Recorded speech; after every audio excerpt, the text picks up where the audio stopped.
Good evening, ladies and gentlemen. Welcome to the IPFW Athletic Center for tonight's exciting matchup between the Mastodons of IPFW against Bellarmine. A classic GLVC confrontation to decide positioning later in the conference. GLVC, Bellarmine coming into the night's matchup 4-3 in the conference, 12-4 overall. Bellarmine 12-4 once again, as I said. Indiana Purdue coming into tonight's matchup 4-2 in the GLVC and 13-3 overall. I'm Bob Kramer along with Dan Gebhardt. We're just about underway. We're going to have the starting lineups and the Star-Spangled Banner in just a little bit. Dan, what can you tell me about the Bellarmine Knights? Well, they're a very young ball club. I talked to Joe Rival, their coach, earlier today, and they're very inconsistent. They've won some big ball games, and they've lost some games that they should have won. I'm not sure he doesn't even know what to expect tonight for his ball club. I think IPFW is going to come in. They're a very experienced ball club. They've got some older kids playing. They're doing very well. They're doing exceptionally well here at home. I think that we can look for a very good ball club. IPFW is a half a game out of first place now in the conference. Tonight is a big night, as a matter of fact. The leading team leading the conference is Kentucky Wesleyan. They play at home against Southern Indiana.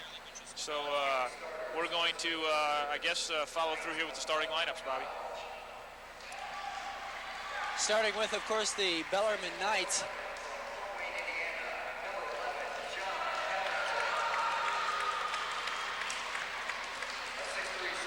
I want to remind everybody you're watching Channel 23, your IPFW Sports Connection.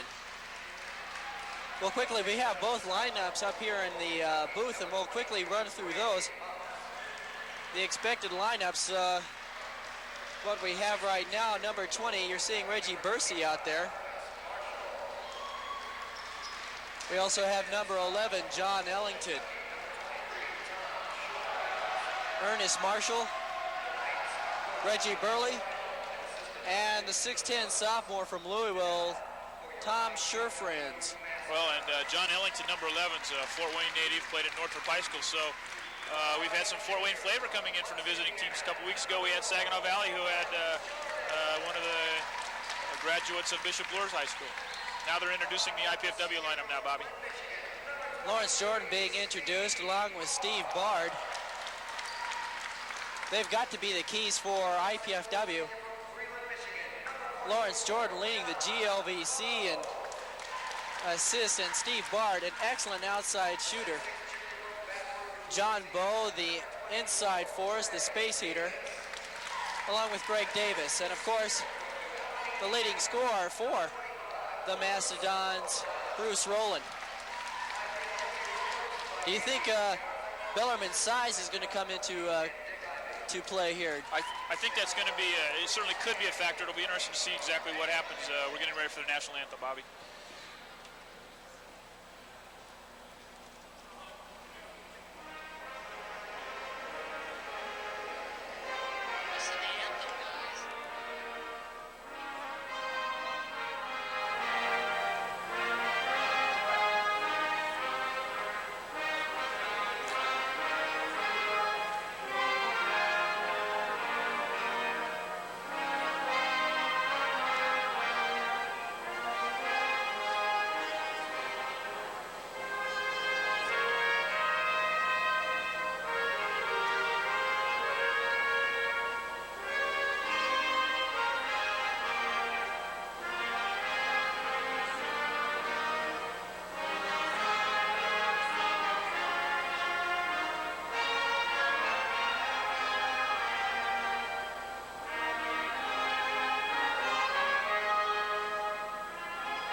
Star-Spangled Banner, a stirring rendition by the IPFW Pet Band. And action just about underway. Sophomore. They called that a tap on the way up, so they're giving that ball over to Bellarmine. I don't know. It's fairly hard to call a tap on the way up with a guy who's 6'10". Trying to do anything to get a benefit. Anyway, Bellarmine has the ball. Action just underway here in the first half. Lob pass into Sherfranz. Outside, Bowe, excellent hustle on the defense. And already IPFW on the racetrack. Lawrence Jordan finishing it off. Excellent execution. For those of you who haven't seen IPFW, you're going to see a lot of full court pressure, and they'll get the ball up and down the court. Marshall just off. And Jordan bringing the ball up. Out to Bo.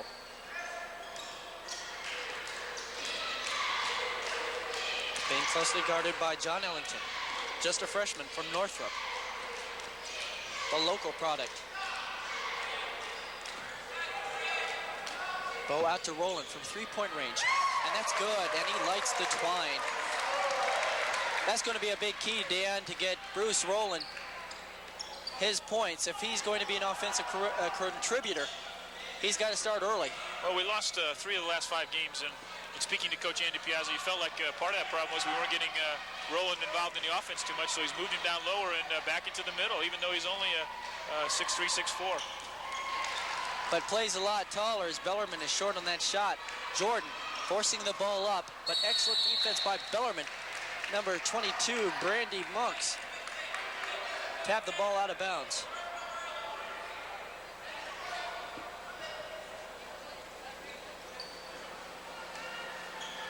Jordan with the ball, 5-point lead.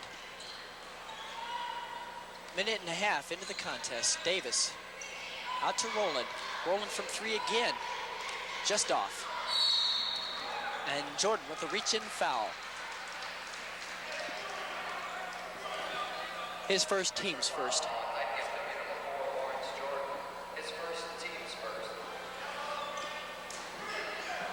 Full court pressure by the Mastodons. And it's stripped nicely by Rowland. Rowland takes it right to the basket. A nice individual move. And again, almost a turnover, and it is. Jordan. Rowland again. Already becoming a potent offensive force as Bellarmine is forced to take a timeout. Once Almost again, a carbon copy of the first game, Bobby. I was just going to say that. IPFW moved out to a 12-0 lead in the first game with the women, and here IPFW moves out to a 9-0 lead here with the men. And again, for those of you who have not seen IPFW men's team play, they're going to see a lot of that pressure defense, a lot of fast break. They're not afraid to put the ball up, and yet they play a very strong defense. That pressing defense often throws other teams off. Could be a real factor here tonight with as young as Bellarmine is. It will be interesting to see how they react to the pressure. There's a shot of the Bellarmine bench as Bellarmine will try and inbound once again. Bellarmine having a great deal of difficulty inbounding the ball, leading to 2 quick turnovers and 4 IPFW points. Well, and they've got to solve this pressure that IPFW has right now. They're not doing a very good job at this point. Bellarmine breaking the pass. Out to Monks, into Sure-Franz, and Davis with a key block, and Sure-Franz can't buy a basket. Davis with a big turnover. Once again, we're seeing a lot more physical play. Roll Biggs with an excellent individual move. And it's 11-0. For those of you who don't know, Biggs is the nickname of Lawrence Jordan there who got that bucket. Oh, and they're going to call the blocking foul. Greg Davis, a tough call. Excellent slashing move by Reggie Burley. And he's just a sophomore. There you go. You see the replay right there. Innocent, maybe. Monks to inbound the ball. 9-point lead for IPFW.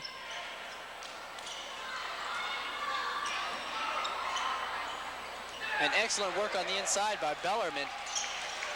That was an interesting call, Bobby. I would have given him a one-shot free throw on a continuation, but they obviously called that completely after the play and gave Bellarmine a ball out of bounds on a common foul. Tough call for IPFW, but they're still enjoying a 7-point lead.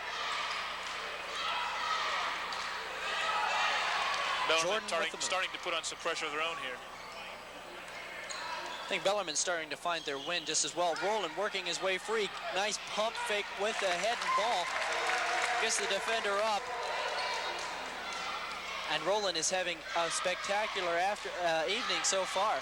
Well, and he was chosen co-player of the week last week in the GLVC, and you're obviously seeing why. Bellarmine got away with the walk right there.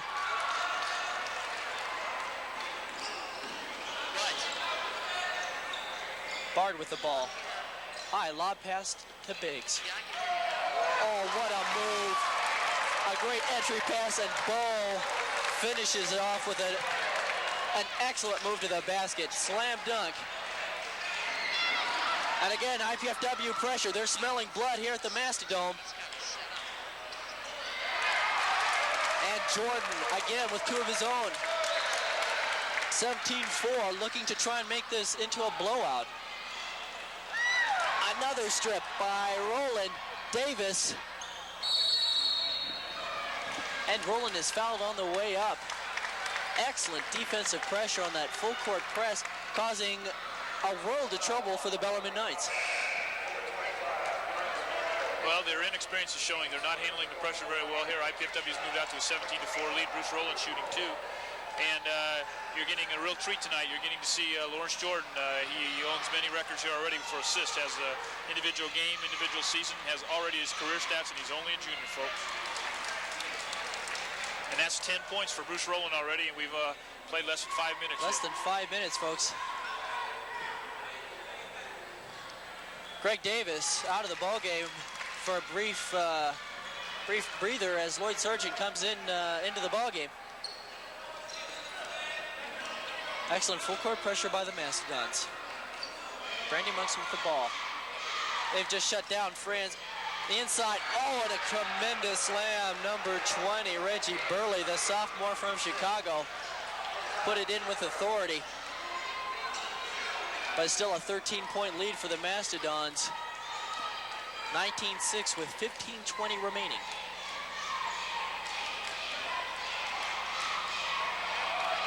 Knocked away by Monks. The one-on-one move, Sargent called for the foul as John Ellington got an excellent feed pass from Reggie Burley.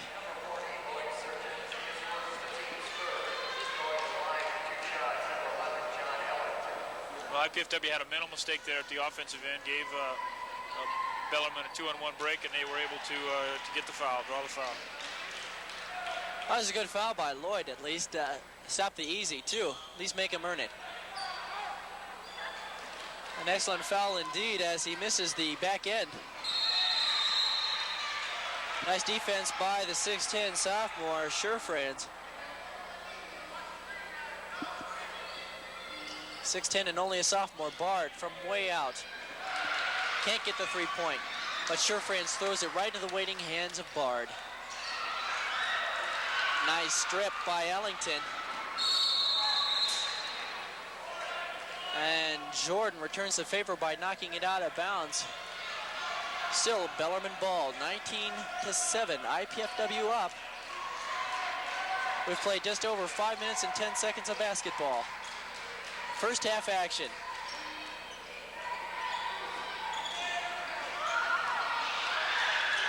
An excellent pass. They're working it well, just can't find the touch.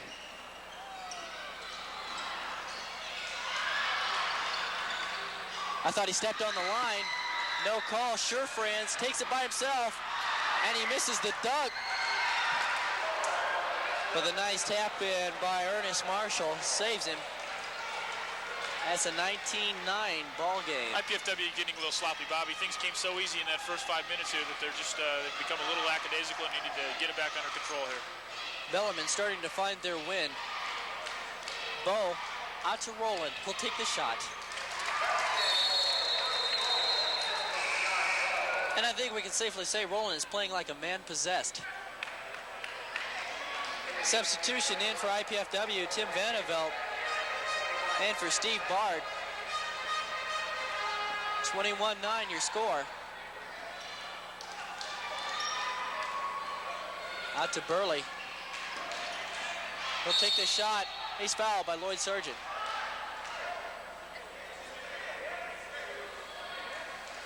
That's Lloyd's second quick foul. Second personal, fourth team.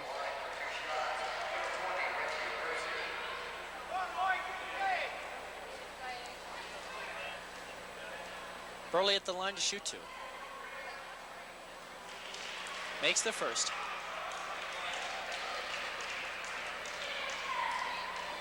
He's been the major offensive contributor Right, he's for the got Knights. 7 of their 10 right now.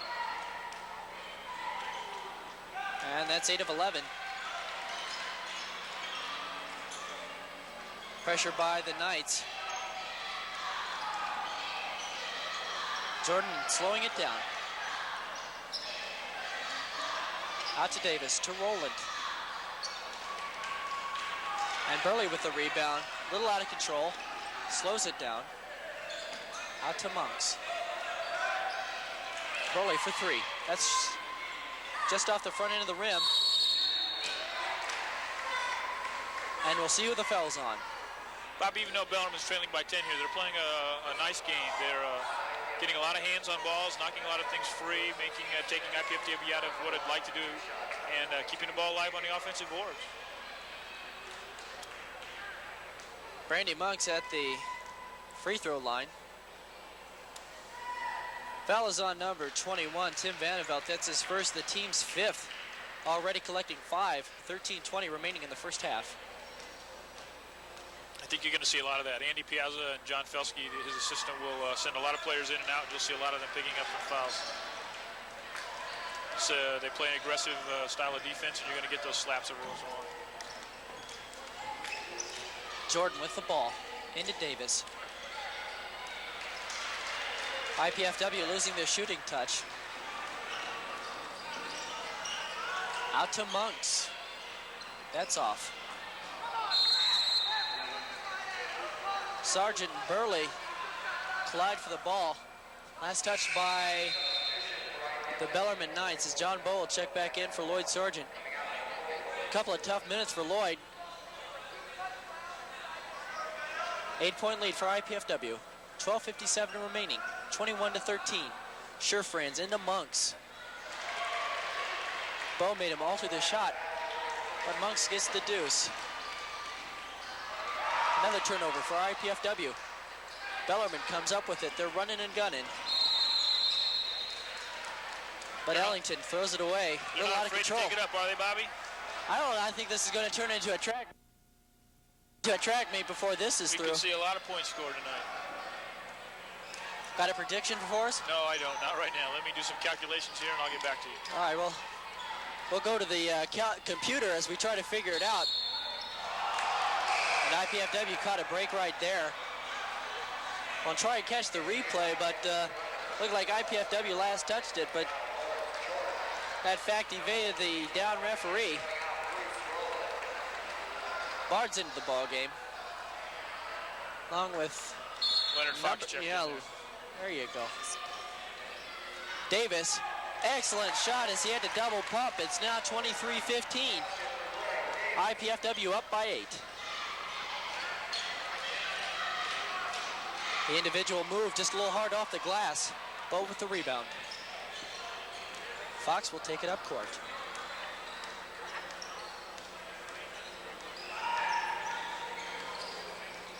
Man-to-man pressure by Bellarmine. Sure Friends is out on Bow. Into Vanderveld.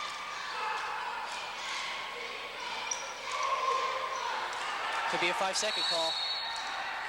And it is a 5-second call. Turnover for IPFW.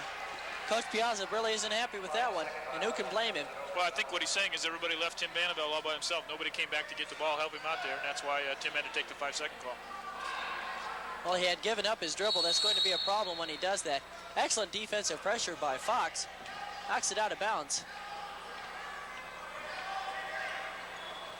Once again, full court pressure by IPFW Mastodons. Marshall to inbound. Bellarmine breaks the pressure. It's broken away by Fox. Nice job to take that ball away. Unable to control it, but excellent defense by Mr. Fox. Monks to inbound for the Knights. Out to Ellington. And that's a turnover for the Bellarmine Knights. IPFW pushing it up. Davis now with the ball out to Fox.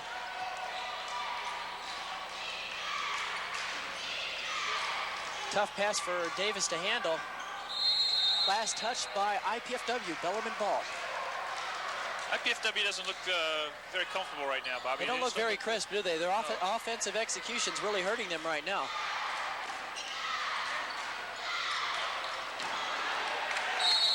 But Bellarmine returns the favor. Just tossed away. Double pressure to the backcourt. He had to lob it deep. Nobody broke for the ball for Bellarmine. It's another forced turnover for IPFW. 11:15 remaining. IPFW up 23-15, up by 8.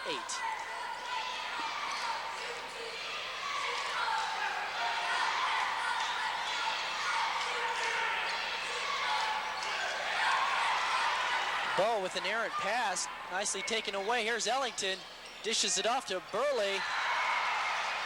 And Burley's been the offensive showcase for the night so far.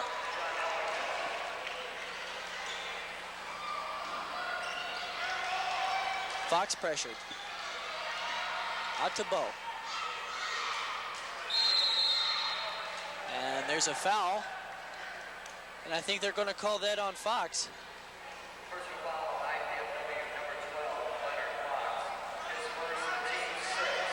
That's his first, the team 6, as you've just heard from over the PA by Mark Bangert.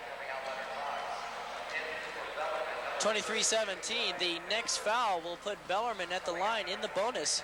Well, and Andy Piazza's put his starters back in, so they've got the original lineup that moved out to that 9-0 lead, 13-point margin at one point in time. Ellington throwing a couple elbows, no call.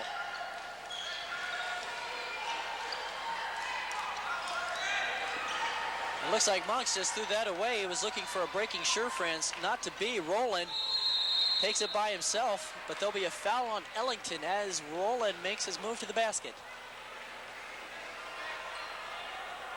That's one thing about Rowland's game. It's improved ever since I was seeing him as a freshman. He's become more of a team player, but he has retained that offensive spark.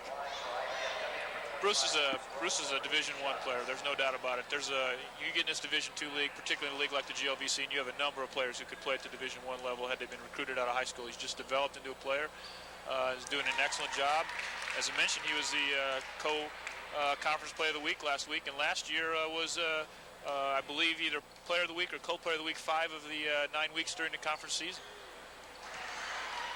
See Rowland on that replay. May have gotten away with the charge had he not been fouled earlier. But he was unable to connect on the second half of the two-shot foul. Bellarmine with a chance to cut it to 5. 24-17. We've played 10 minutes of basketball.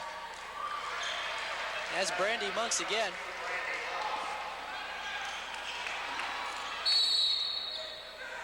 That's a player control foul. Greg Davis tripping over the feet of Brandy Monks. He'll be called for the foul.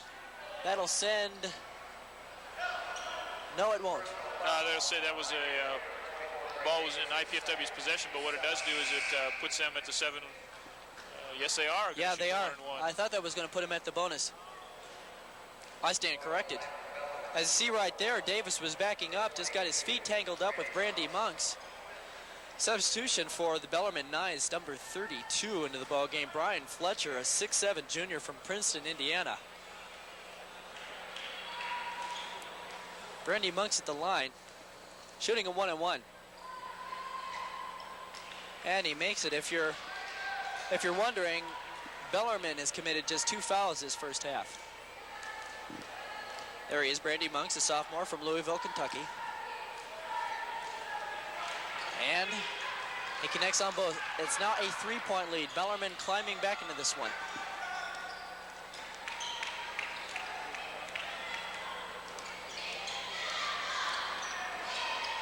Ball. Thought he might have had the slam, but excellent defense by number 31, Artis Culverson. Prevented the easy two, as Bo is probably going to put that one in another time zone.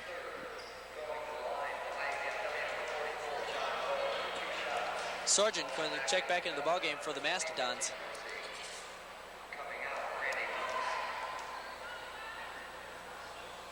Bo at the line.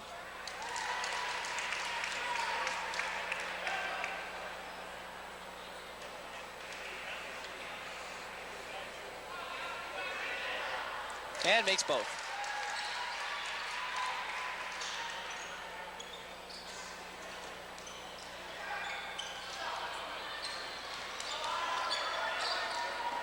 Bellarmine breaks the pressure. Out to Ellington.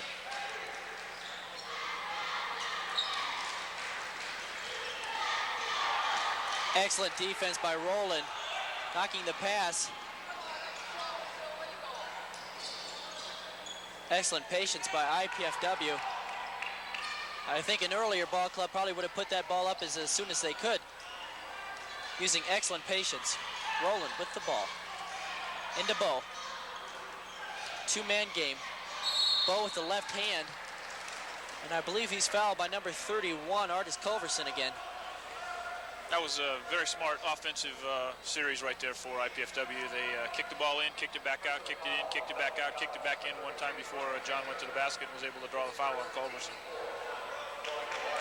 Back in for number 32, Brian Fletcher, is Gary Good, the junior from Frankfort, Indiana. I understand he came in the Kentucky Wesleyan game where they upset Wesleyan at Wesleyan and hit 10 straight shots in the first half down there. In and out for John Bowe, tough shooter's luck. 9 minutes and 1 second remaining here in the first half. Sherfrans will check back in. The score, IPFW 26, Bellarmine Knights 21. Want to remind everybody that you're watching another sports exclusive here on Channel 23, your IPFW Sports Connection. Ellington with the ball for the Bellarmine Knights. Out to Good.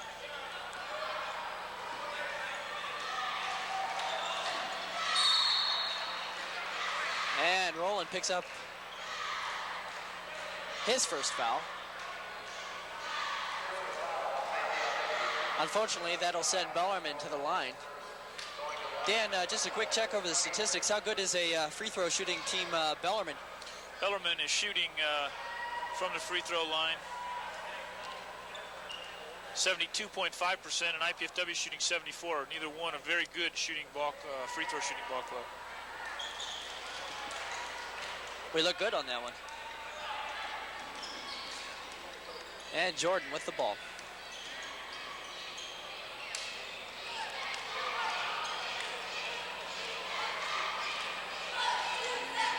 Bo being guarded by the 6'10" Sherfrans.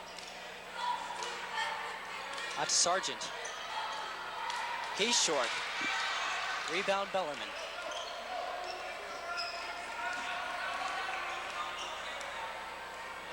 Out to Good. Almost thrown away.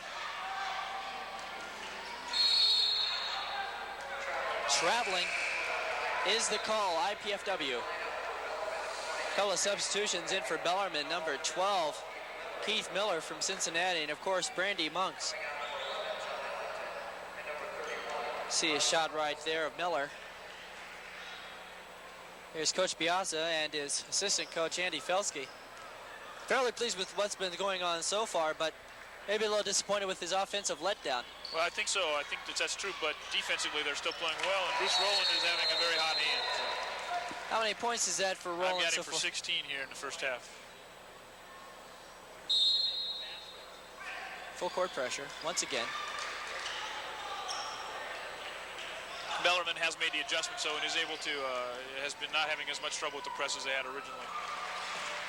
Nice shot by Reggie Burley. He's put on one offensive show of his own. Well, he's their leading scorer at 18.9 and looks like to be a leader for the team. So Bard for 3 points. NBN, nothing but nylon. Bard, the premier three-point shooter for these Mastodons.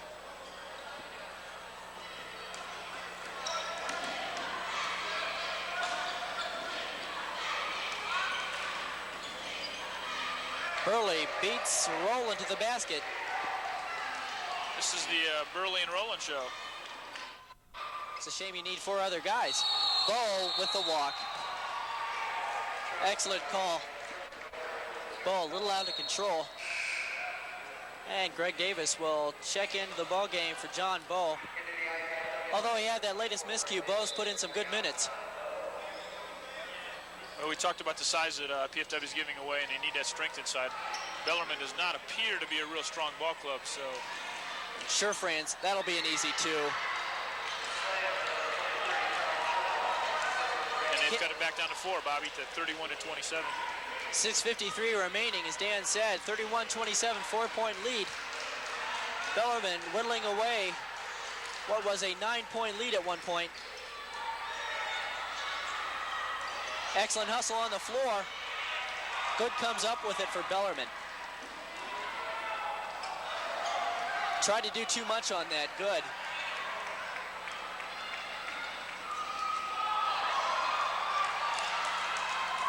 And sloppy play now on both ends.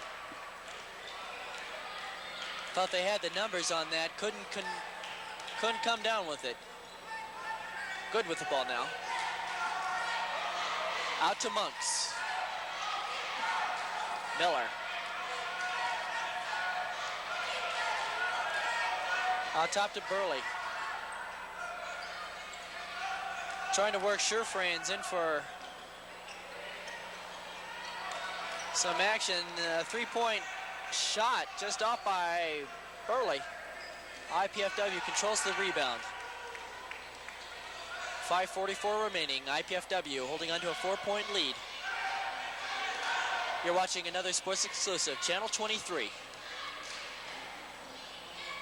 Sargent, the strong move, but he's blocked by the 6'10 Surefrains. Again, foul by Brady Monks, no call, but Sargent hangs in. Well, he just stayed with the ball, just kept it up, kept it alive, got blocked twice, but just kept taking it to the basket. That's what you need to do. I'll be honest, I thought he got fouled there. And again, another Bellarmine turnover leads to an IPFW fast break. Jordan by himself. Excellent ball head move make. And Bellarmine comes away. They dodge a bullet right there. 6-point lead for IPFW. Good drives. Davis unable to block. That's now a 4-point lead. Bellarmine showing excellent tenacity. That's what I was trying to say. Looks like we have a full new lineup ready to come in over there by the scorer's bench for both teams. Looks like a new Bussett team. That shot's off. Bard may have been fouled, but no call. Good. Dribbles it off his foot. And then he's stripped away. Monks drives to Surefrains. Excellent pass. But the travel. IPFW and Bellarmine both guilty of very erratic play right now with 4:25 remaining. Well, Bobby, I don't like to criticize the officiating, but I thought they got a little sloppy and they missed a couple calls. I thought maybe they thought that it just didn't have too much of an effect, but you've got to call all those things. If it's a slap on the wrist or if it's a walk of the feet. And then again, either one team, it was both teams were making those mistakes. Those officials have got to call those calls. But we're never one to criticize officiating. I know I'd never have personally criticized officiating, so. And I believe that one. Out to Roland. Into Vanderveld, who makes a strong inside move. Excellent use of his upper body. And Fox. Excellent hustle, but he's called for the foul. Fouling Ellington in the backcourt. Will send Ellington to the line, shooting the 1-and-1. We have a 35-29 score here with 4 minutes and 1 second, and IPFW needs to try to take control these last 4 minutes here and get back into an organized offense, play some strong defense, and not make those silly fouls in the backcourt to let Bellarmine score while the clock isn't running.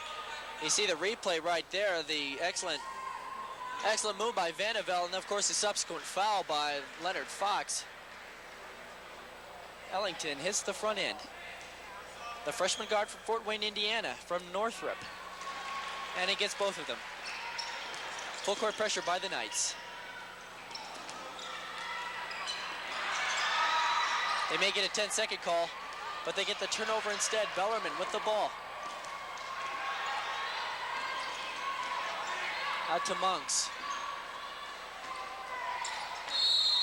And Bo will be called on the foul. Got Artis Culverson on the arm. Excellent ball movement by Bellarmine. Bobby, I'm not sure with this lineup in it that IPFW has a true ball handler, and I think that's why John Bo got in trouble. Nobody was back to help him bring the ball up against that pressure. Somebody's got to take charge and say, I'll be the one to take it up. Culverson had beaten Bo to the baseline. Bo tried to make up for it by getting the block shot, just getting there a little too late, hit him with the body. Culverson, the sophomore forward from Chicago. It's now a 3-point lead. He'll look to cut it to 2. 3:41 remaining. first half. It's been a quick first half. Yes, it has.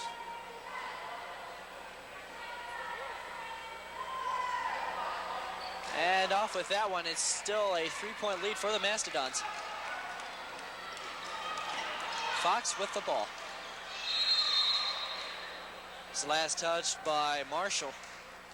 The IPFW ball.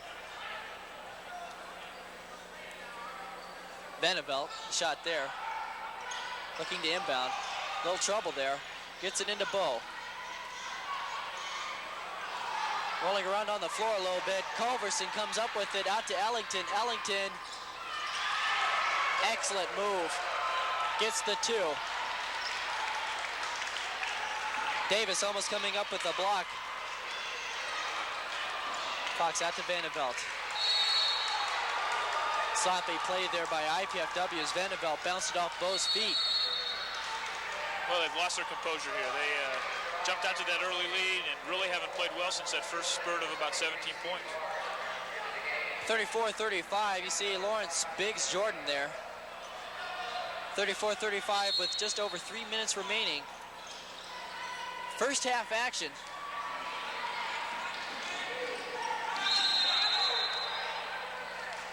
Travel call. IPFW ball.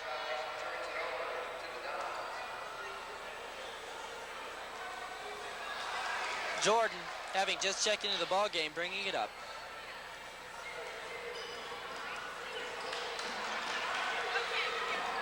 Into Davis, who can't find the handle.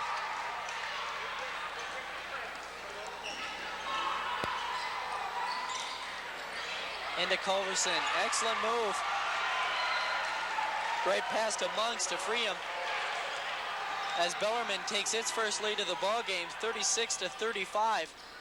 Like I said, like you said earlier there, Dan, it seems to be a carbon copy. Yes. Of the women's game that we had broadcast earlier here live on Channel 23. Of course, the IPFW women coming up with a tremendous come-from-behind last-second victory. Can use as many superlatives as you want with that one. Jordan with the ball into Bard. Shot clock's down to 7. Down to 7 seconds. Bow, tough shot. Gets the basket. Bellarmine starting to break their press a lot easier than they had earlier. In fact, there they had a 2-on-1 if they would have decided to take it to the basket, and they held up, giving IPFW's defense time to get back. So IPFW looks real sluggish right now, both offensively and defensively. Bellarmine is actually playing better without the big man in there with a little smaller lineup. It seems that they have to match speed up with speed, and maybe they can come away on a better matchup. Marshall from outside cans it. Bellarmine retakes the lead, 38-37. Davis comes out, and Lloyd Surgeon reinserted. And number 20, Reggie Burley, will go back in for Artis Culverson. Culverson with excellent PT. Playing time for you non-Vital fans. Or NVF if you think of it that way. IPFW ball.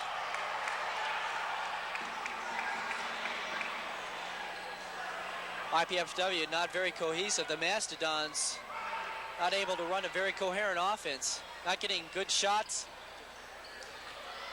But Bo works it for himself. That should be goaltending. Ellington coming from underneath the basket. That's going to be called almost every time.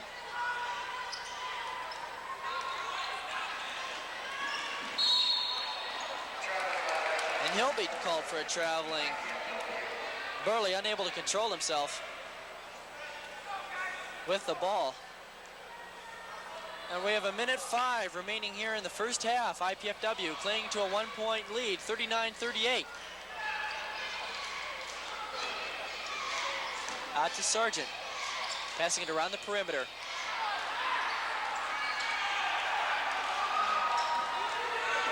Bellarmine on the break. Sargent comes down with it, but he puts it right in the waiting hands of Burley. And Sargent will be called for the foul. Thought Sargent was just waiting for him. I guess they're calling him that he moved his feet.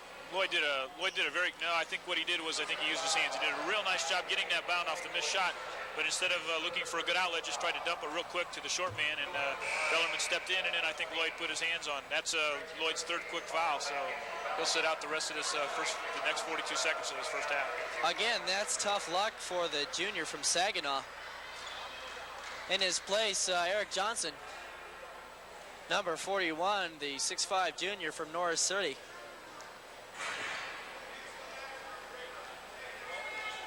(38-39), Bellarmine looking to retake the lead,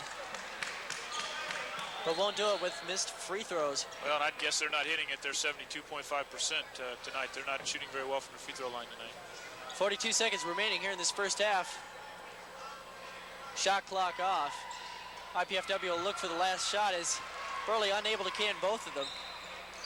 Either of them, I should say. And Jordan with the ball. Not really IPFW style to play for the last shot. Very aggressive attack offense, but Bo with a big turnover. Burley will look to showtime.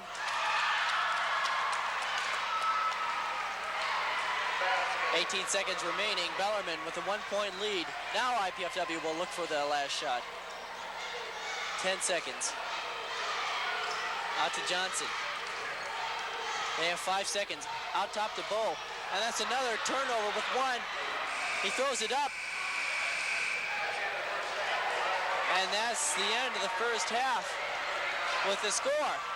Bellarmine 40, IPFW 39. I guess you would characterize that as sort of a breakdown for IPFW. Two very disappointing possessions for the Mastodons at the end of the half. Dan, they really didn't come away with what they wanted, and of course I'm sure Coach Andy Piazza and Felsky is going to let them know about it at the end of, as soon as they get into the locker room. I'm sure they'll have an earful, and you're right, Bobby. Those were two disappointing possessions there at the end, and both the result of the same thing: standing around, nobody coming to meet the ball, nobody trying to make that weave offense work.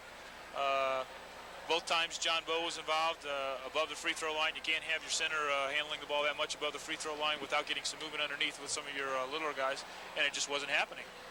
They just lost. I think they ran out to 17 points in about the first 3.5 minutes and only scored 22 the rest of the last 17 minutes. So they need to get back. They need to get themselves together, pull themselves up, and again, I'm sure that they're going to hear about it from Andy Piazza and John Felsky in the locker room at this halftime. Yeah, I'm sure they're going to hear about the careless turnovers and, of course, offensive execution. Running to perfection as soon as the starting gun sounded, but IPFW is starting to get the cold hand as the first half wound down. As once again, 40-39, Bellarmine up. I believe we have a halftime. It's only 7.5 minutes.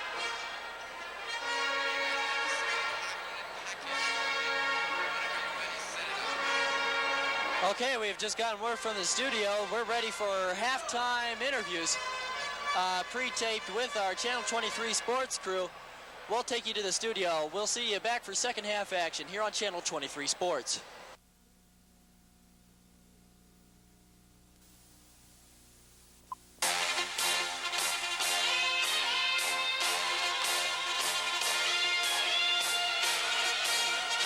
Has this season gone past your expectations, or is this pretty much what you've had in mind? Our goal at the beginning of the year was to get an NCAA tournament bid, and to do that, you have to either win the conference championship or get in the top 4 positions in the regional poll. Last week we were 3rd in the regional poll. This week we're 4th, and we're 18th in the nation right now. 13-3 with 12 games to go. Of the 12 games remaining, 7 of them are at home. But with 2 games to go in the conference race tonight against Bellarmine, we're in first place with only 2 losses, but so is Lewis University in first place and Kentucky Wesleyan with 2 losses. So tonight against Bellarmine and Saturday against University of Indianapolis are must-wins for us because they're home games. They're our last 2 games of the first half of the conference season, and we'd love to go into the second half tied for first place because we play 7 of our next 12 games at home. And Wesleyan has, of their 8 remaining conference games the second half, 5 of them are on the road. And their only home games are to us, Lewis, and St. Joe. So the schedule's a little bit in our favor. But again, we still have to come through. 13-3 and ranked 18th in the nation, first time school's ever been ranked. You have to remember 18 months ago when we arrived here, this school was winning 8 games a year total and was last place in the conference for 2 years in a row. So the turnover, I think, has caught a lot of people by surprise, and now expectations are higher maybe than they should be. You know, we're only supposed to be competitive, maybe get third place in the conference, and here we are, one of the top 20 teams in the nation. So obviously we're pleasantly surprised, but I got to give the kids all the credit in the world. I'm proud of their efforts, and the seniors are really coming through, showing a lot of leadership for us. What's the team's demeanor right now? Are they laid back? Are they excited or cocky? What are they? They're a little upset at the way we played Saturday at Lewis. Lewis shot 67% from the floor for the game, 93% from the free throw line, but they attempted 15 more free throws than us. We're not very pleased right now with the defensive lapses that have occurred on the road against really good teams. We're fortunate to beat St. Joe at St. Joe in double overtime, and then it was anybody's game with 3 minutes to go at Lewis, and we just didn't execute down the stretch. And obviously we're a little tired from being on the road, but they're hungry. They know that they can't afford many more losses in the next 5 weeks. And this 5 weeks determines how great a season we're really going to have, and if there is going to be a postseason for us. So what do you think, Division II? I hope so. If we stay healthy and our seniors come through like I know they will, I'm always optimistic, but I'm cautiously optimistic. But I tell the kids it's there for them to do. Right now the coaching staff has put them in position to get a bid. So we're letting the kids know that they're the ones that have to come through now. We're going to do everything we can to prepare them for our next 12 games. If we can stay healthy and we play together, even if we have some cold shooting nights, I'm sure we can come through. Is there anybody this season that has basically surprised you? In the conference, no. In the region, Edwardsville and Quincy are having outstanding seasons. They're 1-2 in the regional poll, and they've only lost 3 games. But they're independents, and they get to have their own schedule, so we have no control over that. Nobody's really surprised us. Everybody's tough, 1 through 9 in the conference, so that's the thing. Anybody on every given night can beat anybody, so hopefully we're not going to be in the spoilers position anybody down the road. Well, that's my next question, I guess, is what was your schedule like? Was it tough? Are you hoping to maybe get a tougher schedule next year and following years? Well, next year our schedule's already set. We only have 10 non-conference games next year because Kentucky State's added to our conference, so we'll have 18 conference games next year.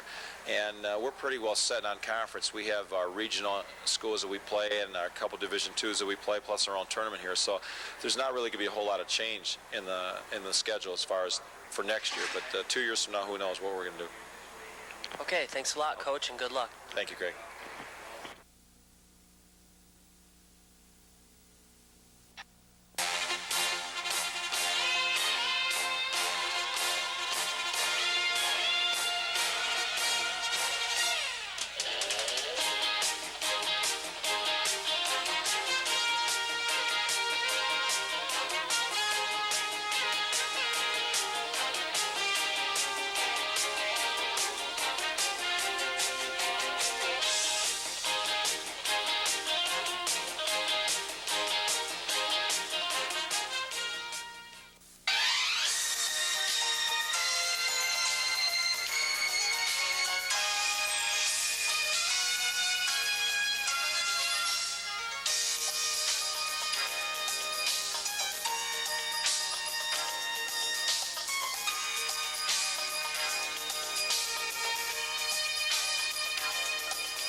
Is that a new record? Which record is that? Leading scorer for the school. That dates back to day one of IPFW, doesn't it? Yep, all the way from the beginning, from when I first came in when I was a freshman until up to now. All right, well, congratulations. What has surprised you this season? Mostly the way our team play. We play together a lot, and, you know, the coaches, we like the coaches so much. We play so hard for them, you know. That's the main point, just going out there and having fun. Okay, you're also voted Player of the Week this week. What do you think about that? Well, that's great. All them things you get from, like, you know, your extra stuff, that's good. But, you know, I'm playing for the team. You know, I'm out to win. Player of the Week, that's nice for me to get that, but I'm not really out to trying to get Player of the Week or out there going for my own goals or nothing like that. I'm out playing for the team. I'm the team's goals. We want to make it to the tournament. That's what my goals are right now. Player of the week, that's great and everything, but I want to win for the team. What is your job basically on the team? Well, basically, my job is everything on the court. To rebound, to score, to make sure everybody's on the court happy. Basically, I'm out there playing the whole game. Is there anything that you enjoy about your game specifically more than other points maybe? The most thing I enjoy about my game is that I'm out there and I'm just playing. I'm playing my game and I'm playing the way the coach wants me to play, and I'm playing along with the other players. And, as long as we have fun together, everything's excellent. Great. Well, thanks a lot, Bruce, and good luck in the rest of the season. Thank you.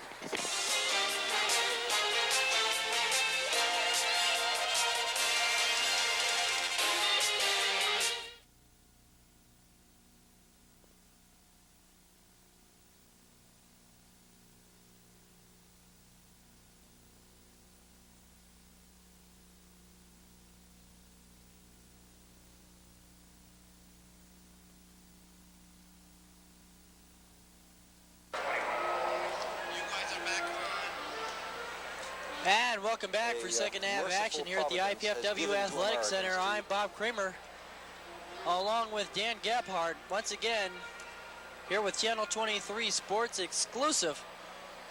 Bellarmine Knights versus the IPFW Mastodons. I believe we have official scoring for the first half. We'll have later stats just as soon as we're able to have them. Dan, if you have them right there, please. Yeah, here we go, Bobby. For 40 points for the Bellarmine Knights, and they lead by 1 here, 40-39.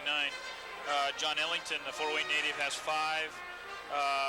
Reggie Bursey, and we've been pronouncing that Burley all night, but his name is Bursey. That's a misprint in our program. It's B-U-R-C-Y.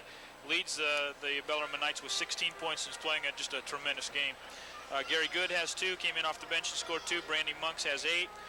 Tom Scherfrance, who we thought was going to be a factor here, really hasn't been a major factor, but he has scored 2. Ernest Marshall has 4, and Artis Culverson has 3. On the IPFW side, they have a total of 39. They trail by 1 here in this first half. Lawrence Jordan has 6. Tim Vanderveld has 2. Steve Bard has 3. Greg Davis has 2. Bruce Rowland has 16. But I think 14 of those 16 came in the first 3 minutes of the half. So he hasn't done too much, seen too much action since then. Lloyd Surgeon has 2. John Bowe has 8.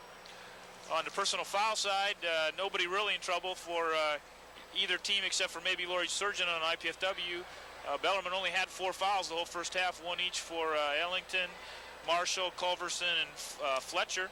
IPFW has Jordan with 1, Fox with 2, Vanderveld with 1, Davis with 2, Rowland with 1, Surgeon, as I said, with 3, and John Bowe with 1. Just to have a comment on Bruce Rowland. Typifying he had 16 in the most of his scoring came in the first part of the first half. Very typifies that IPFW offense really slowed down. It's really keyed by the turnovers and the fast break. Well, I think IPFW has to come out. They have, it appears from our standpoint that they have more talent than does Bellarmine, but they didn't play very well as a team together. So it's important that they come right out and do the job that they need to do to win this ball game. And I'm sure they're hearing exactly what they need to accomplish, and it'll be interesting to see whether they can come out and actually execute the way that they're supposed to. On the other hand, you've got to give Bellarmine a lot of credit. They came out and just did a fine job. Fell behind early, and with a young team like that, they could have just folded it all in and said, well, we'll chalk this one up to experience, but they didn't. They came, clawed their way right back into the ballgame, didn't do it all at once, just chopped away a little bit at a time, and finally moved ahead there at the end, and they lead here by 1 at halftime. Bellarmine Knights warming up on the floor, as you see on your TV picture right there. Apparently, Coach Piazza is really letting the Mastodons here in the locker room. They still have not made an appearance out on the floor. 2:45 remaining until the start of the second half. We've just been handed the first half statistics. Dan, if you could go over these, pretty interesting numbers. Sure. For Bellarmine here, leading here at halftime, 40-39. They shot 15 of 32 from the field for 47%. Not a real good percentage, but they're getting a lot of second effort. So they actually outshot IPFW by 6 shots. They made 10 of 15 free throws for only 67%. But again, they made 5 more free throws than IPFW did. On the IPFW side, they were 16 and 26, 61, an excellent percentage, but you've got to get more than 26 shots with the kind of offense that they run, Bobby. They've just got to get 40 shots a half, and they're only getting 26, so that's an important factor there. They are 2 of 4 for 50% from three-point land, and they were 5 of 8 from the free throw line, which is only 62%, but again, they're not getting a whole bunch of free throws as the Knights only had 4 fouls. IPFW clearly out-rebounding Bellarmine 21-14. That's kind of a surprise, wouldn't you That think, really Dan? surprises me. I would guess that statistic is obviously is an overall statistic, and Bellarmine's rebounds became important times. You know, they actually got second efforts and those kinds of things. In the turnovers category, another really telling factor, and that is that IPFW had 19 and Bellarmine's 13, and Bellarmine had most of those 13 in the first 5 minutes of this game with the pressure defense, so they played an excellent 15 minutes, last 15 minutes of that half. Again, scoring leaders are Bursey with 16 and Roland with 16. On the rebounding side, Scherfranz, this surprises me, has 5 rebounds. I didn't think he was much of a factor in that game, to be honest with you.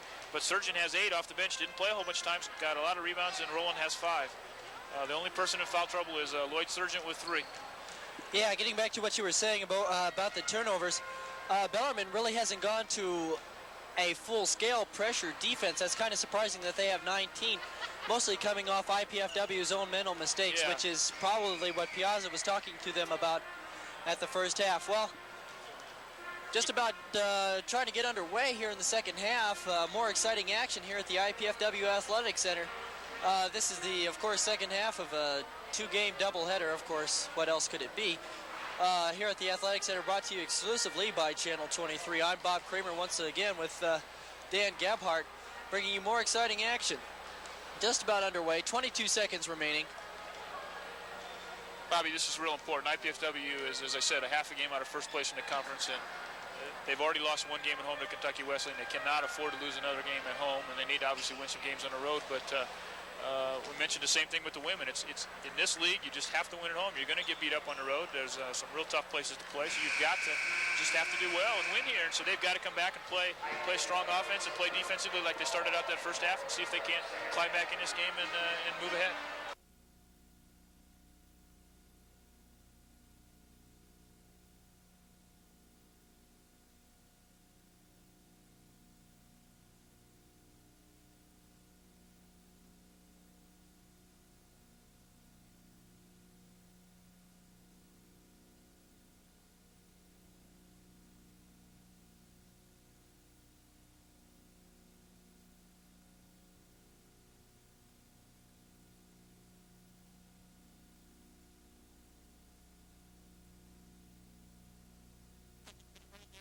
Not a foul.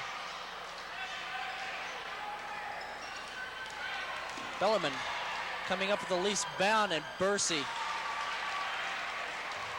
seemingly unguarded by IPFW, Dan. Well, it appeared that Davis got out of position and never really struggled to get back into position. Bow from just underneath the 3-point range. I'm not sure that Andy Piazza wants John Bowe taking that shot very often, but I'm sure he'll also take the basket there. So it's one of those, oh no, good shot.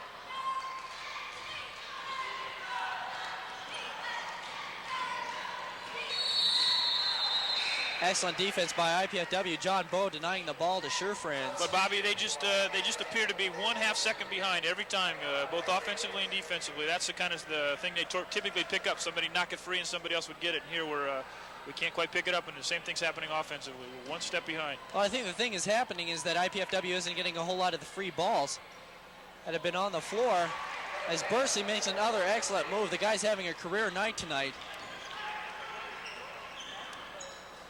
IPFW just not getting the breaks. If they get a free ball, they can spark that fast break, and that'll just set everything into motion. Roland. Ball on the floor. Bellarmine comes up with it, Ellington. And Roland, there goes the fast break. Jordan, the look-away pass, Bowe one-handed. It's like he's playing Nerf hoop out there. Bursey over the back by Scherfranz. I think Sargent got away with a bump on Bursey as he was making his drive to the lane. Boy, Bobby, if you would have told me that it would be 50-50 with 15 minutes left in the second half, I would have called you a liar at the beginning of this game, the way points were being scored. And as you even watch the game running up and down the court, it's pretty amazing. Well, you wouldn't have called me a liar, would you? Well, I might have. Maybe he would. That's the coach for the Bellarmine Knights, Joe Reibel. Jordan trying to do it by himself. Into Bo. Bo is fouled and just can't get the roll. Excellent penetration by Lawrence Biggs Jordan. You knew he wasn't going to take it up into the face of Sherfranz, the 6'10" air traffic controller. Gave it off nicely to Bo at the last second. And the foul will be on Ellington, his third of the game, and his team's third of the second half.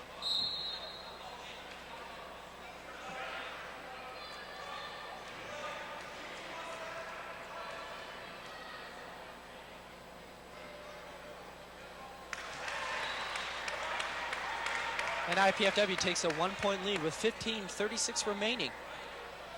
Second half of play. And just can't get both. 1-point lead for the Mastodons. Ellington with the ball. Sherfranz looking for the alley-oop at 6'10". He's almost already there. Brandy Monks out to Bursey. Bursey will be called for the stutter step. Traveling violation, IPFW ball. That was nice defense by Tim Vanderbilt. Took a step out to fake out to like he was going to do it, force Bursey to take that first step and try to drive around and cause a turnover. These are the kind of breaks IPFW needs to capitalize as John Bowe sits down, takes a much-needed rest. Vanderbilt into the ball game. And so is Eric Johnson.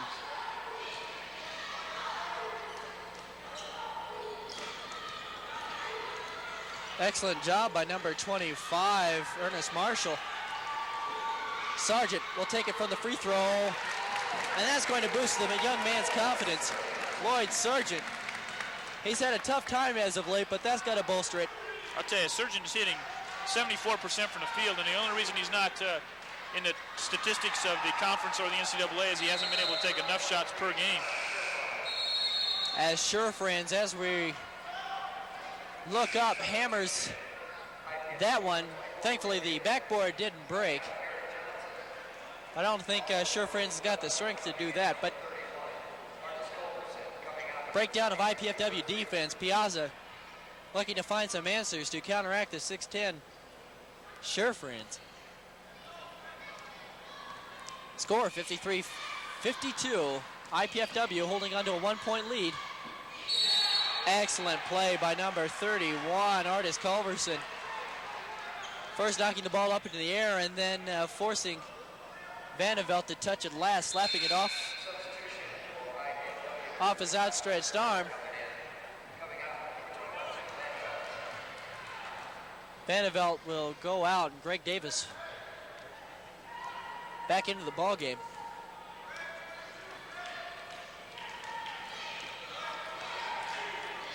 The alley-oop, and that tough break for Bellarmine. Sherfranz had an easy two if he could just hold on to it. Into Davis, who takes Brandy Monks and works him for two. It's now a 3-point lead for the Mastodons. And he's wide open. Sargent picks up the foul. Sargent was beat. Sherfranz wide open. We'll see it again on instant replay here. And there's obviously a miscommunication on defense, and I'm not sure whose man, if they were I don't believe they were playing his own, so somebody did fail to pick up Sherfranz. And what happened is Sargent, in his attempt to come over and cover, picked up his fourth foul, so we may not see Lloyd for a while here. Sargent was hoping to just tackle him, but using that great height of his, throwing it down, and he'll look to convert, tying it up. And he does. It's now all knotted up at 55. As John Bowe back in the ballgame. Jordan, an excellent assist. Bowe working himself free using the left hand. That's what IPFW needs. Excellent penetration. Out to Brandy Monks. Short. Bard. had the rebound, couldn't control it, knocked out of bounds by himself. We'll see the big guy, 32, Brian Fletcher now. He'll substitute in. And Sherfranz will take a much-needed rest. And actually, Bellarmine played better as a team in the first half with Sherfranz out, although Sherfranz has made an impact offensively here in the second half. The alley-oop, unable to control, and Jordan off to the horses. Excellent defense by Ellington. They have a 2-on-1. Bo, the foul on Brandy Monks.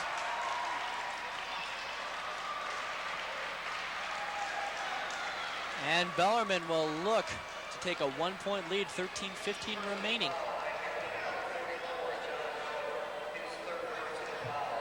Tough break on that. Thought they had that fast break on the other end. Excellent defense by Ellington, as you see it right there. Bo bumping him and Monks getting the touch. And they take a 1-point lead. Substitution for both ball club. Bursey will check back in, and for the first time tonight, number 33, Dan McClellan.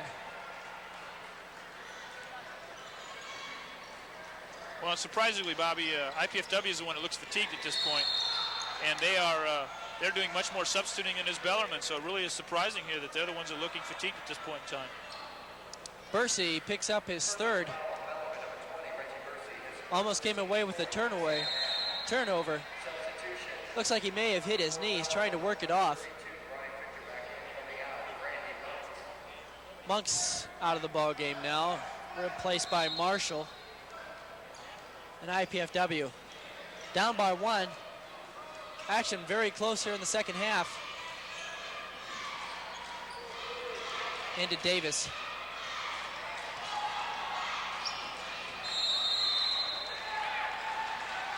And lost out of bounds, Bellarmine ball. Lawrence Jordan's playing a little bit out of control right now. Needs to, it's fine that he's driving down there, but he's got to remain control of the ball and dish off or dribble back out.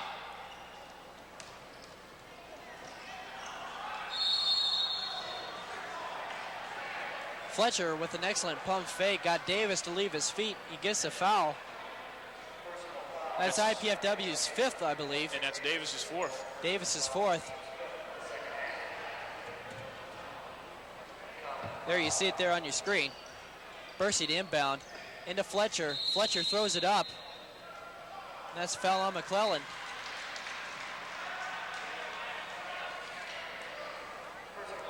It's his first, team 6th, as IPFW picks up 2 quick ones there.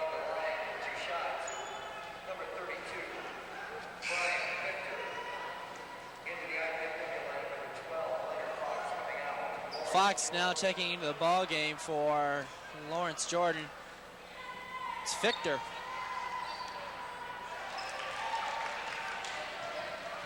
We have Fletcher up here, folks, so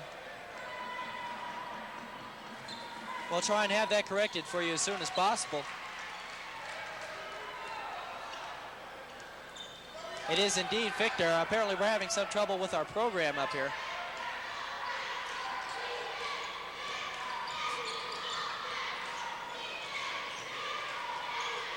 Rowland into Davis, up and in. Bellarmine now leads by only 1. Victor with the ball.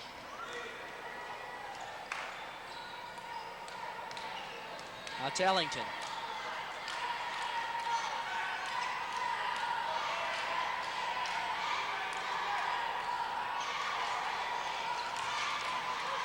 Drives the lane to Bursey. Bursey is fouled by Dan McClellan.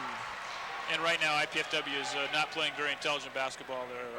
That's the 3rd three-point play in a row, I think, that they've given Bellarmine a chance to make, and he just cannot afford to do that. There you see it on replay. Tail end of the action. McClellan just a step and a half too late. There's Bursey. Well, he'd have a real bundle if he was hitting his free throws tonight. I think he's missed 4 or 5 free throws. He's still got 26 points. But I think the thing of it is, Dan, that IPFW has been its own worst enemy. I don't think Bellarmine has really done anything to them that's really caused them a great deal of harm. It's just the turnovers and the And the mental mistakes. Well, Bobby, we've seen them play quite a few times at home, and they haven't played like this. And obviously, they're real consistent on the road, and I can't believe they can play like this on the road and win. So this must not. We know this isn't the way they typically play. 9 seconds left on the shot clock. Fox gets him up, out to Bard for 3. Count it. There you got a tie ball game with 11:15 remaining, 62 all. Once again, you're watching Channel 23 Sports.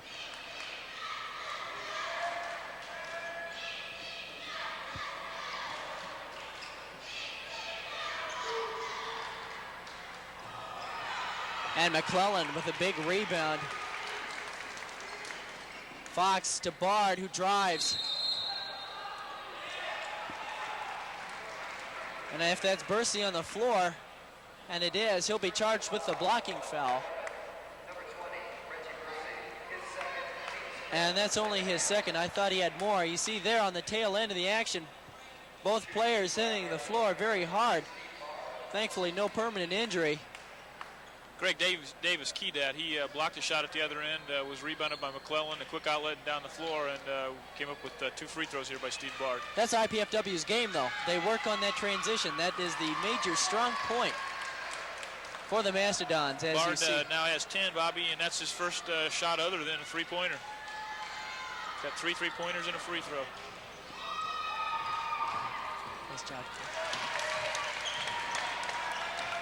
As we see Coach Terry Rosinski up here in the booth, just saying hi to her. Excellent job with her Lady Dons. As Bellarmine breaking the press. IPFW with a 2-point lead now, 64-62. Lob pass inside. We'll wait for the call. Culverson making a hard move inside, and I believe he's fouled Bruce Rowland with his second. Bobby, I know I keep repeating myself, but it's my feeling like IPFW just is not in this ball game mentally. They're just not playing the style of ball that they know how to play. They're slow. They're a much quicker team than they appeared to be tonight. They're not doing the things they need to do offensively or defensively, and it's got them in trouble here, to be honest with you. Hard to see from that angle, but yes, indeed, Rowland got him with a foul. I think the thing of it is that, Dan, they're not really being pushed. I think they can basically take Bellarmine whenever they want. It's just a matter of putting the mental gear and the physical machinery into motion. Problem is, if they let Bellarmine stay this close, at the end, same thing could happen as we saw in the first game, and that is just a string of points by Bellarmine, and they could pull away with the ball game, as IPFW did with the women. Bellarmine is a very dangerous ball club, to say the least. You don't get to be 4-3. Anytime you can come away with a 500 mark in the GLVC, that's saying something. One of the toughest Division II conferences in the nation. And Bellarmine in the thick of it. Leonard Fox bringing it up against pressure. Bow with the ball. Rowland, who's been strangely silent this second half. And Surefriends with a big rebound. Bellarmine on the break. An excellent pump fake by Bursey. And they're going to call a foul on Rowland. Sort of a phantom foul. I'm sorry, I really can't say that I saw it. Maybe we can see it on instant replay, but it looked like after Bursey made the pump fake, looked like Rowland just let him go, but apparently he's called for the foul anyway, and Jordan will check back into the ball game for Bruce Rowland, who has collected his third foul. 10:08 remaining. Bellarmine 66, IPFW 64. It's been a seesaw battle so far. Very exciting, very close. Jordan with the ball.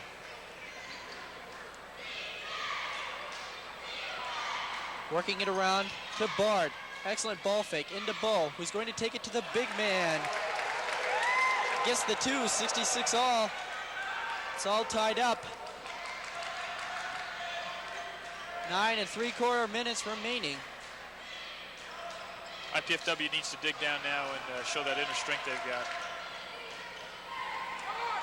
And that's off. Smallest man on the court comes down with that rebound. Jordan in transition. And Bursey playing basically an all-world game. He's been doing it at both ends of the court. An incredible blocked shot, hustling back on defense. There you go, you see it. Excellent camera work by the camera 23. Saw Jordan going up with the left hand and Bursey coming from behind. Bo double teamed. Out to Bard, who'll take it. And Bard has been solid gold. He's got that spot taped. Bellarmine now with the ball. Now, suddenly it's a three-point lead for IPFW. Ellington drives. Bo with a big rebound. Knocked out of bounds by Ellington. 9 minutes remaining. IPFW up by 3. There you see the score right there. And we're going to have a timeout by Joe Ribel and his Bellarmine Knights. That's a good timeout, Bobby. IPFW, as I mentioned a minute ago, really needs to dig down and pull this out, as does Bellarmine. Bellarmine needs to reflect here. They've got almost 9 minutes left in the game. They're playing an excellent ball game. I don't think any of us expected them to be this close at this point in time, particularly after the way the first 3 minutes of the ball game went. Joe wants to make sure that they don't make some silly mistakes here at the end. He's got a young ball club. I'm sure he's seen this before. They've been in this situation. He wants to make sure that they do it right this time. And they can conceivably come out of here with a win, and it'd be a big win for them, to be honest with you, coming into IPFW's home court, and IPFW playing pretty well at this point. Yeah, maybe that's not true. IPFW is really 2 and 3 in their last 5 ball games, so maybe they're not playing it where they should be right now. Well, clearly it's not panic time for a seasoned team, but for Bellarmine, of course, as you said, with that young team, could make a big difference, and I'm sure Ribel saw that. He said, hey, let's settle it down, folks. We're only down by 3, and I know IPFW is making a charge here, but we got to settle it down. And, of course, probably got to go to Bursey once again, who's been the hot hand for the Bellarmine Knights first and second half. Well, Bursey may only be a sophomore, but he's one heck of an athlete. He's probably the best athlete in the GLVC we've seen this year here. So, once again, you're watching another sports exclusive here on Cable Channel 23, your IPFW sports connection for both basketball and volleyball. Big rebound by Sherfranz. We'll have to mention that the next break. Channel 23 will also be bringing exclusive coverage of IPFW men's volleyball. Excellent pass by Monks to Sherfranz. Guy's tough to defend against, especially because there's nobody on IPFW size-wise that can match up to him, especially with that lob pass. But Bo, the strong move.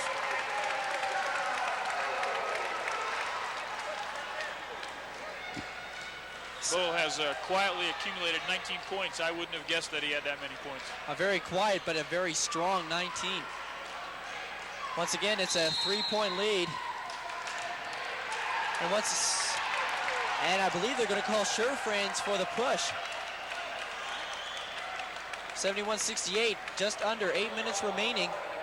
It's his third foul of the contest. No, I'll check that. That's his second foul, Sherfranz. And IPFW maybe seeing an opening. Well, and the next foul will put IPFW into 1-on-1, and they did not see the 1-on-1 in the first half. So that's very important. If they can draw that 7th foul and get into the 1-on-1 at this point in the game, could be very important. Bo with an excellent move into the inside, playing a 2-man game. And I believe he's fouled by Bursey. That's his third. Bo was looking to slam jam. Thank you, ma'am. Piazza wanted to goaltend on that because there was a slam attempt, but didn't get it, so he'll be shooting 2. It's a tough call, especially that close to the basket. But Bo capitalizing at his time at the free throw line, extending the lead to 4 for IPFW. Looking to make it 5. And he does. 73-68, 7:50 remaining.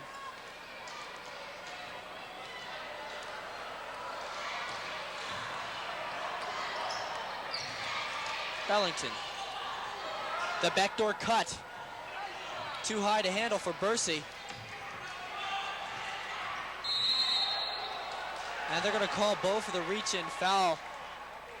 Tough call, Dan? No, Bobby, I agree with that call. We are reaching in too much. You cannot reach in like that and not expect to get fouls called. And there's no reason. He had picked up his dribble. We had 2 men on him. All we had to do was keep our hands up, not give him an outlet, but instead we reach in and pick up the silly foul and send them to the line for a 1-and-1. Unfortunately, that's Bo's 4th. And that will also send Bursey to the line. And that means now we have IPFW has 3 with John Bo, Lloyd Surgeon, and Greg Davis, all with 4 fouls. We're running out of big bodies here on the Coach Piazza Mastodon bench, but Davis will check back in, and John Bo will check back out. Bursey with a slew of points. 30 to be exact. That's got to be way above his average. It is way above his average. He's averaging 18.9, so he's already 11 points over his average. We still have 7 minutes to play yet. Tough pass for Surgeon to handle.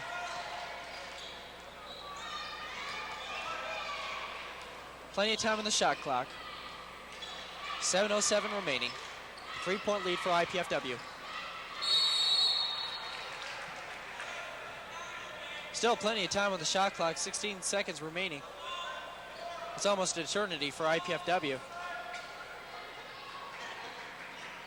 Into Davis, who'll take Sherfranz on 1-on-1, decides better. With 7 seconds remaining, Rowland for 3.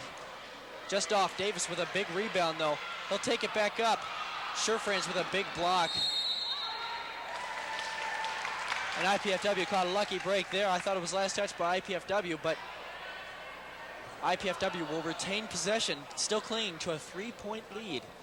6:44 remaining, second half action.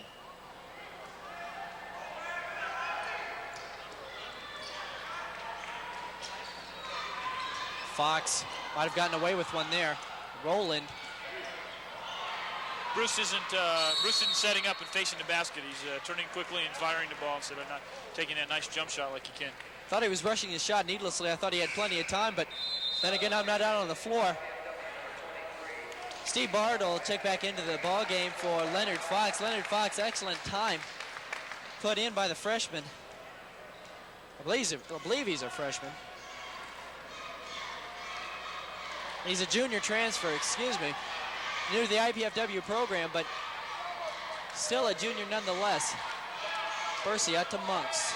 3-point lead for IPFW. Ellington looking for a backdoor cut.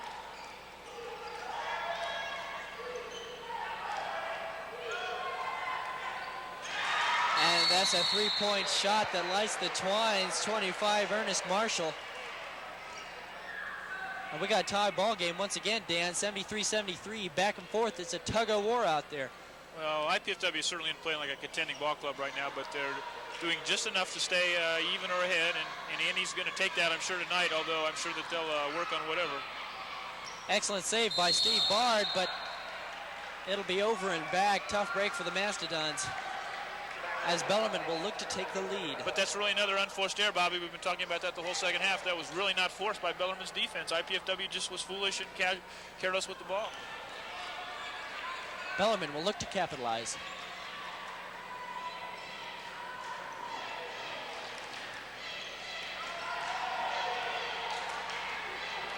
Monks from 3-point range. It's short. Rebound, Sherfranz. And that's a tough pass for Monks to handle, but great defense. Now, I'm not sure about that call. I've got to beg to defer on that one. Nobody had control, Bobby. I'm sorry, that was a poor call. I don't think there was absolutely no way you could call, at least a traveling. You may have called a foul on Steve Bard, who may have run over Brandy Monks, but for some strange reason, Bellarmine players out on the floor. Well, and I think Andy took that time out just to kind of cool his players down a little bit. Tell them there's 5 minutes and 30 seconds basically left in this game. There's the replay. There's no problems with that. And most of the IPFW Masta fans not very happy with the call. A little verbal barrage now descending on him. As we have 5:24 remaining in the second half. It's all tied up, 73-73. Starting to turn into crunch time all of a sudden, Dan. And Coach and I don't think IPFW can say their crunch players are playing really well right now. John Bowe's playing pretty well offensively, but defensively I don't think anybody's playing extremely well. And Bruce Rowland has pretty much become non-existent in this game here for the last 10, 15 minutes of this ball game, and need to get him back in the game.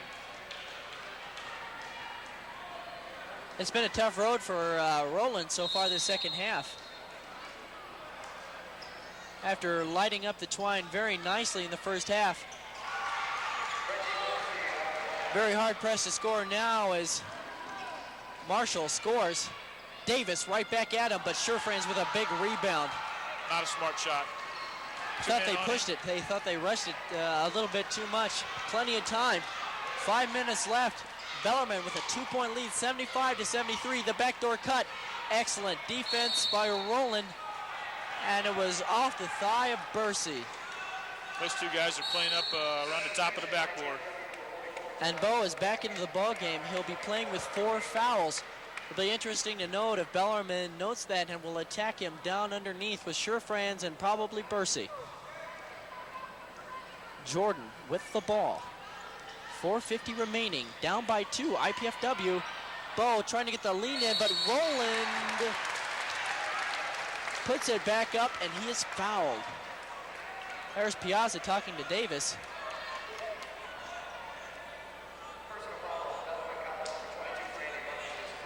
That's Brandy Monk's first foul, and he's been very active in this game. Rowland looking to convert, and he does. IPFW now with a 1-point lead. It's going to be a coin flip, I'm thinking, Dan. Ellington with the ball. Out to Marshall. Marshall to Monks. Closely guarded by Jordan. To Bursey. Still running that backdoor cut. Into Surefriends. And he got a tough bounce. IPFW fans wanting the foul, but they're not going to get it. Bo wisely holding up. Didn't have the numbers. Jordan into Sargent. Bard for 3. Oh my goodness. What a shot. Bard gets the 3-pointer to fall, and he was mugged by Ellington after the shot. And actually, if they call this right, Bobby, it should be a 1-and-1 because that was way after the shot. And that's what, here we have it right here. Rowland out to, and there's the shot. You see Bard going down in a heap as the basket miraculously goes down. Are they shooting in the bonus? I didn't catch that. No, they're only giving him 1. Ooh, tough break for the Mastodons. Bard couldn't get it to go, but it's now a 4-point lead with 4 minutes left to go. 79-75. A critical play at this late juncture. Bursey with the ball inside to Surefriends.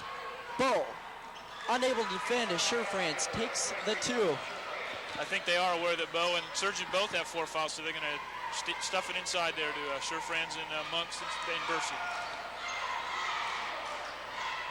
Bard into Bo. Bo takes it off the bounce. Surefriends. Bo looking for the foul. Wasn't going to get it. And there you see the score right there. 79-77. Ellington from outside. Not to be. Jordan pushing it up. Behind the back dribble. Out to Bard. Into Sargent. Takes it himself. Absolutely no defense for the Bellarmine Knights.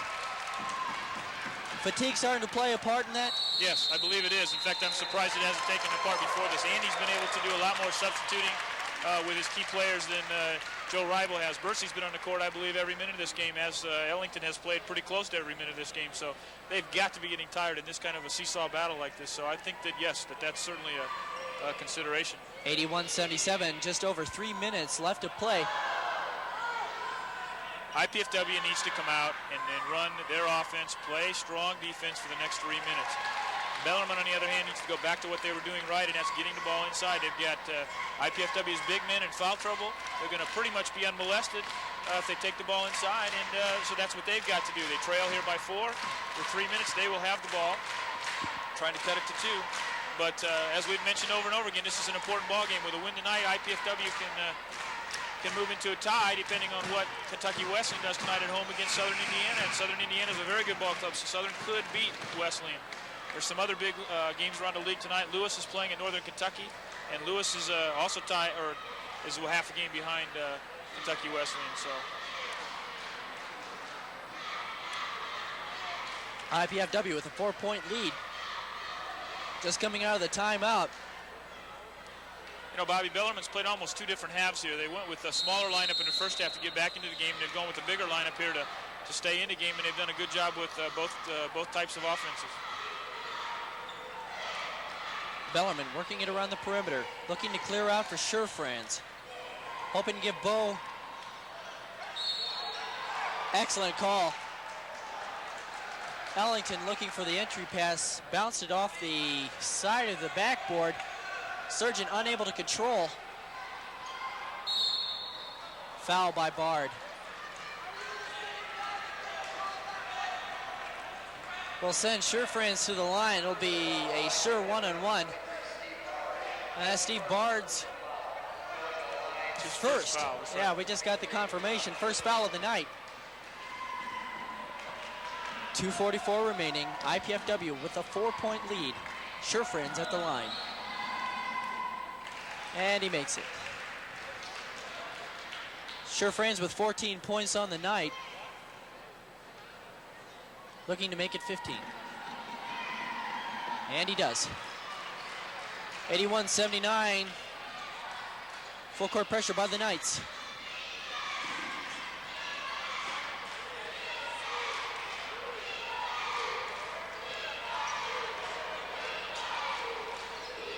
Bo out to Jordan. Jordan circling the defense into Bard. Closely guarded by Marshall. 23 seconds remaining on the shot clock. Jordan looking for penetration out to Bard. Back out to Jordan. Very patient offense by the Mastodons. But Bursey with a big turnover looking to tie it, and he does with authority. 81 all. Same thing happening at the end of the first half. Critical turnover at the critical time. Piazza's going to be looking at that one in the game films, but Sargent unable to find the range with just 1 minute and 45 seconds remaining. 81 all.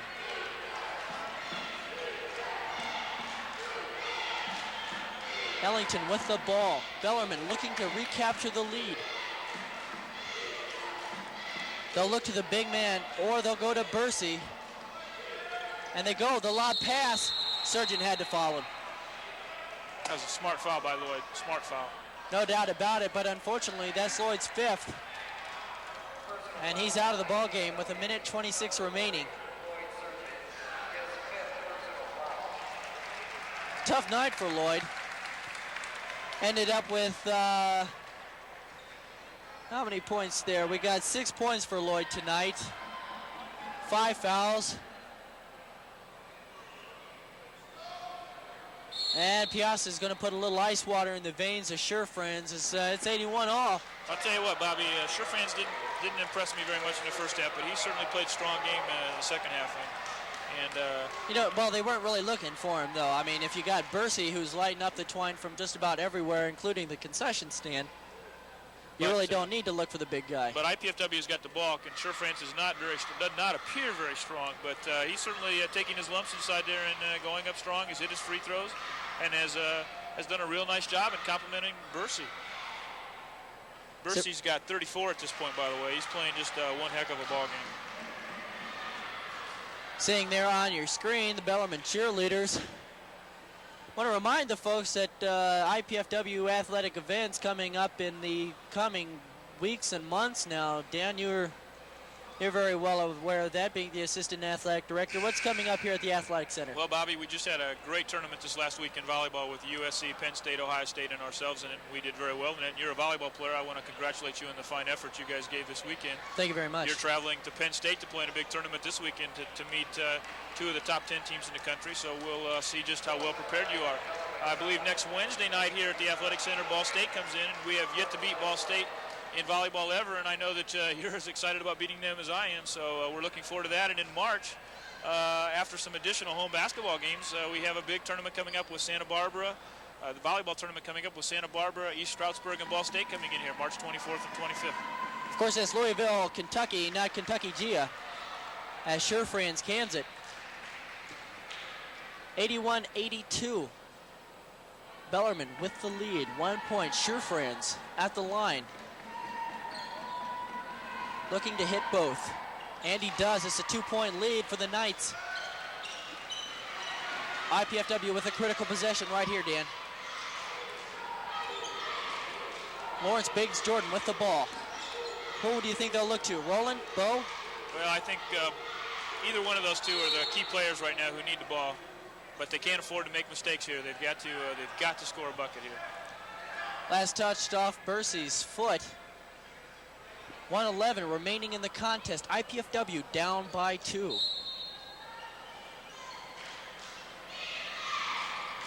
Jordan. 23 seconds remaining on the shot clock. 1 minute left in the contest. Bard out to Roland. It's just short. Bo hitting the boards. Back into Bo, the right hand. It's good.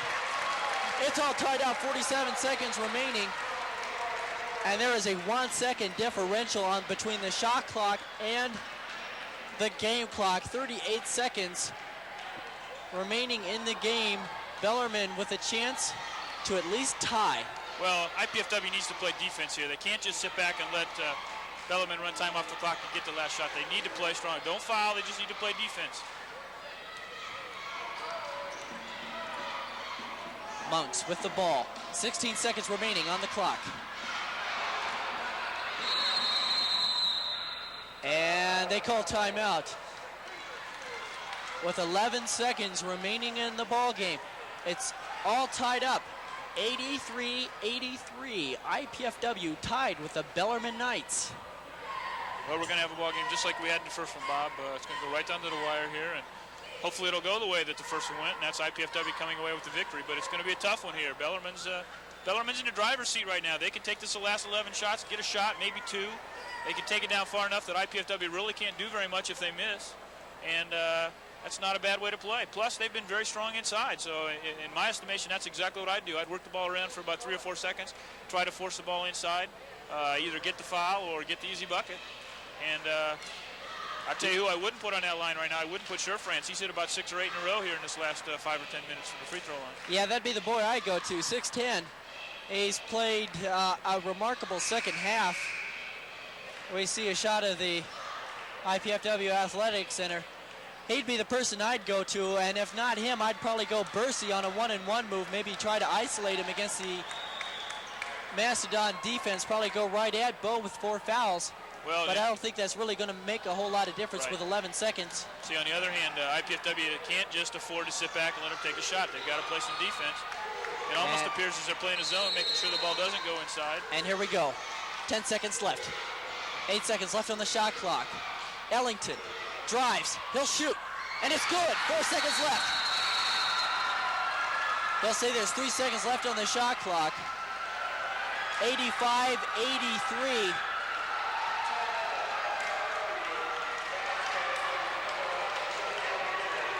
And a clutch pressure shot by the freshman from Northrop, looking to haunt the home team here. Well, and they crossed us up, Bob. They didn't go to the player we thought they'd go to, and maybe they crossed Andy Piazza and his teammates up, too. I'm not maybe sure. He didn't think there was any way possible to get it into Sure-Friends or Bursey. He said, well, hell, I got 10 seconds left on the clock. I better take it for myself.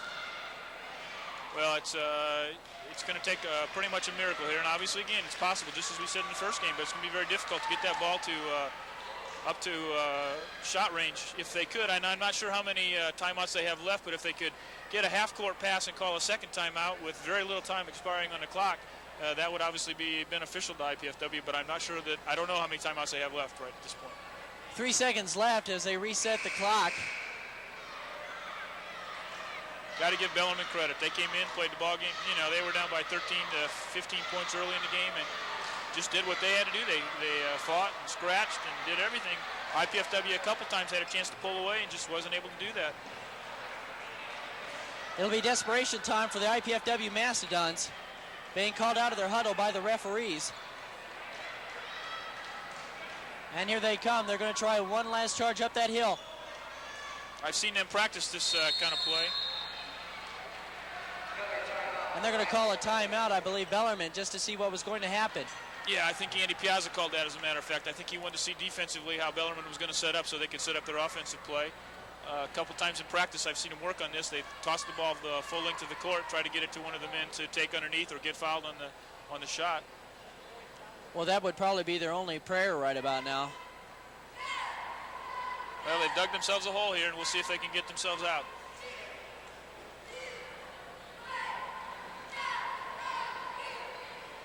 Once again, 85-83, 3 seconds remaining in the contest. Bellarmine looking to ice this one, trying to put the coffin nails, but Bellarmine, knowing that IPFW still has that last gasp effort, it could prove to be, hopefully, a miraculous last gasp.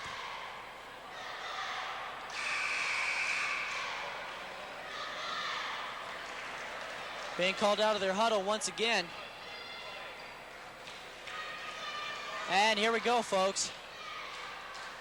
Bellarmine's going to put Sherfranz on the ball, which is a very good move. And IPFW likewise will counter with Greg Davis taking the ball out, 6'6" versus 6'10".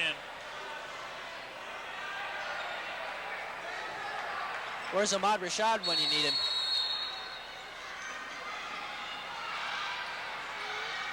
Roland, get in there. Oh! And that's the ball game. Final score, Bellarmine 85, IPFW 83, coming on the short end. Here at the IPFW Athletic Center, a critical home loss for the Mastodons. As there you see it, the final score, 85-83. Oh, that's a tough loss, Bobby. We've talked about it all night long. They really needed that win, and they didn't get it, but hopefully they can take from that, build on it, and come back Saturday night with a victory against Indianapolis. Let me give you quickly the unofficial scoring I have here. For the victorious Bellarmine Knights, they were obviously led in scoring by Reggie Bursey, who had just had a great night. 34 points, numerous rebounds, played just a great all-around game.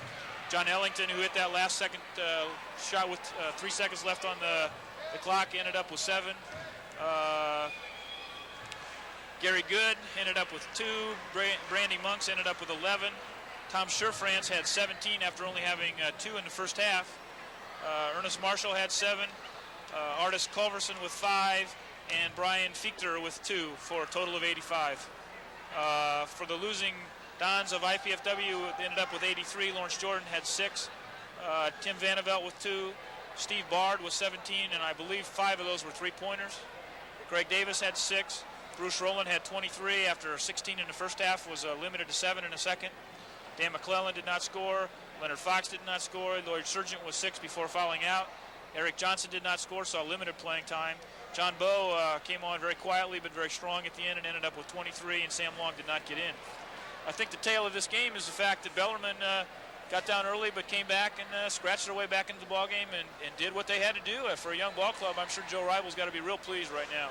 Andy Piazza, on the other hand, has to be really disappointed. He needed this win, and he thought he was going to get it, and maybe they were a little bit asleep thinking they could easily take Bellarmine here at home.